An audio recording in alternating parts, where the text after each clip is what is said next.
Semangat pagi, Smart People Informa, kembali bersama saya Seto dari Informa Sultan Agung. Kali ini akan membawakan materi mengenai kompetensi yang harus dimiliki oleh seorang store manager. Sebelum lebih jauh kita membahas apa saja kompetensinya yang harus dimiliki oleh seorang store manager, kita harus lebih tahu dulu apa itu definisinya. Jadi definisi dari kompetensi itu adalah perpaduan antara keterampilan, pengetahuan, dan atribut perilaku dari seseorang untuk menunjang pekerjaannya. Jadi kompetensi ini semacam kualifikasi seseorang untuk melaksanakan tugas pekerjaannya, seperti itu. Jadi kalau misalnya contohnya seorang sales, dia itu harus punya kompetensi negosiasi, seperti itu. Karena memang bertemunya dengan customer, dia harus pandai untuk bernegosiasi. Nah, kemudian kompetensi dan juga performance ini beda. Jadi kalau kompetensi dengan performance ini berbeda. Kalau performance itu mengedepankan hasil. Contohnya seorang sales itu ya mengedepankan pencapaian targetnya, seperti itu. Jadi kurang lebih seperti itu definisi dari kompetensi. Sekarang kita masuk ke kompetensi apa saja sih yang ada di Kawan Lama Group. Jadi total ada 13 kompetensi yang harus dimiliki oleh seorang store manager dengan profesiensi levelnya masing-masing. Profesiensi level di Kawan Lama Group itu bersifat hierarki dari 0 sampai 5. Jadi ada 6 level. 0 itu berperilaku negatif. Ya, jadi dia perilakunya negatif, tidak sesuai dengan apa yang seharusnya dia lakukan gitu ya. Pekerjaannya tidak sesuai dengan apa yang seharusnya dia itu lakukan. Level 1 itu karyawan paham knowledge-nya tapi belum tentu melakukan. Profisiensi level nomor 2 itu dia tahu, dia paham, dia bisa mengerjakan tanpa perintah, tapi terbatas pada dirinya sendiri. Profisiensi level nomor 3, dia tahu, dia paham, dia bisa mengerjakan, dan dia bertanggung jawab atas apa yang menjadi pekerjaannya, seperti itu. Profisiensi level nomor 4 itu lintas unit kerja, jadi bagaimana kita bisa berkontribusi antar BU. Profisiensi nomor 5 atau level 5 itu dia harus punya strategi, dia punya inovasi baru, dan dia harus menjadi role model.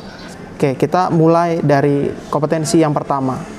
Kompetensi yang pertama adalah inisiatif. Jadi inisiatif itu definisinya adalah kemampuan untuk mengidentifikasi pekerjaan, untuk meningkatkan hasil kerja tanpa menunggu perintah dari atasan.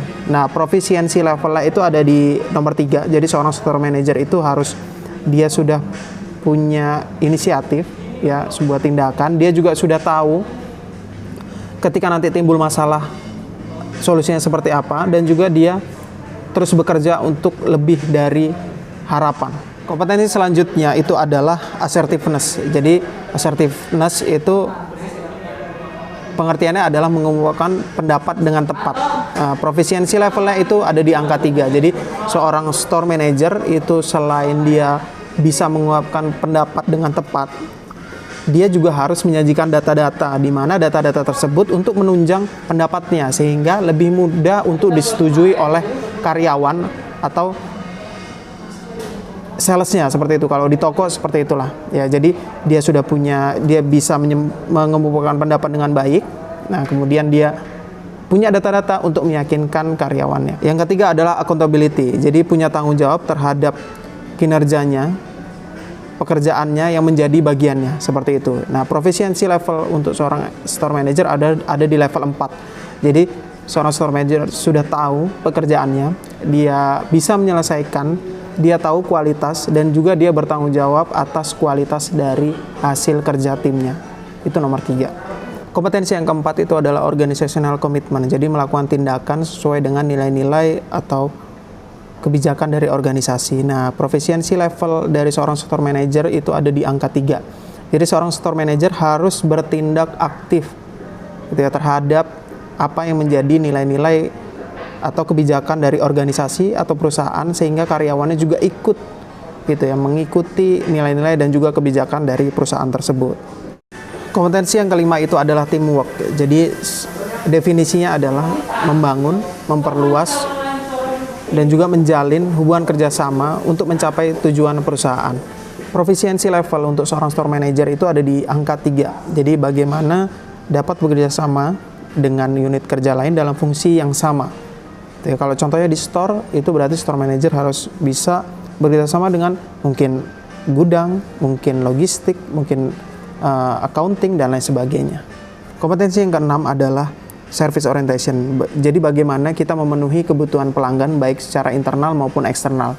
Proficiency levelnya itu ada di angka 3, di nomor 3. Seorang store manager itu diharapkan mampu memberikan analisa gitu ya, terhadap kebutuhan pelanggan sehingga respon yang diberikan itu lebih tepat.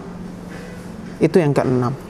Kompetensi yang ketujuh adalah continuous improvement. Jadi tindakan perbaikan ataupun pencegahan yang dilakukan secara continuous, secara berkelanjutan dengan metode yang efektif. Nah, proficiency level dari seorang store manager itu ada di angka 3. Jadi tidak hanya melakukan tindakan perbaikan, tapi juga bisa mengantisipasi resiko ke depannya sehingga goal atau tujuannya itu tetap bisa tercapai. Kompetensi selanjutnya itu adalah problem solving. Jadi bagaimana seorang store manager itu mampu menganalisa secara logis dan sistematis untuk memberikan rekomendasi solusi. Proficiency levelnya itu ada di angka 3. Jadi seorang store manager itu harus bisa memberikan solusi terhadap masalah yang kompleks. Dia bisa melihat dari berbagai sudut pandang dan juga perspektif yang lebih luas. Kompetensi selanjutnya itu adalah manage execution. Jadi dia mampu mengimplementasikan rencana kerja untuk mencapai tujuan dari perusahaan. Proficiency level dari seorang store manager itu ada di level 3. Jadi dia nggak hanya tahu rencana kerja, dia juga harus bisa melaksanakan rencana kerja tersebut dan juga harus tercapai dari rencana kerja yang telah ditetapkan.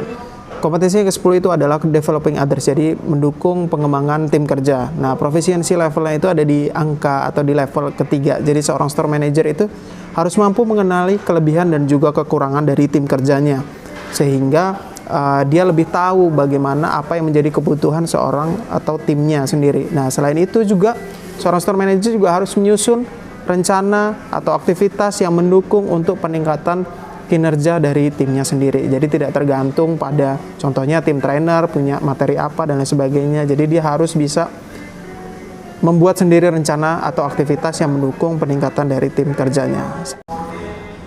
Kompetensi ke-11 itu adalah business orientation. Jadi pengertiannya atau definisinya adalah mampu mengidentifikasi dan memanfaatkan peluang untuk meningkatkan bisnis perusahaan. Proficiency level dari seorang store manager itu ada di level 3. Jadi seorang store manager bisa memberikan rekomendasi aktivitas untuk pengembangan bisnis dengan memperhatikan kerugian dan juga keuntungan untuk bisnis unitnya tersebut. Jadi contohnya ingin melakukan pameran atau bekerja sama dengan vendor lain dan lain sebagainya. Kompetensi yang ke-12 itu adalah decision making atau mampu mengambil keputusan. Untuk proficiency level dari seorang store manager itu ada di level 2. Jadi diharapkan seorang store manager itu mampu mengambil keputusan bisa lewat SOP atau dari atasan kerja. Tapi sebelumnya seorang store manager harus mempunyai alternatif lain sehingga nanti ketika maju ke atasan kita sudah tahu apa yang mau disampaikan dan solusinya seperti apa. Kompetensi yang ke-13 itu adalah develop plan, yaitu mampu menyusun rencana kerja sesuai dengan target yang sudah ditentukan.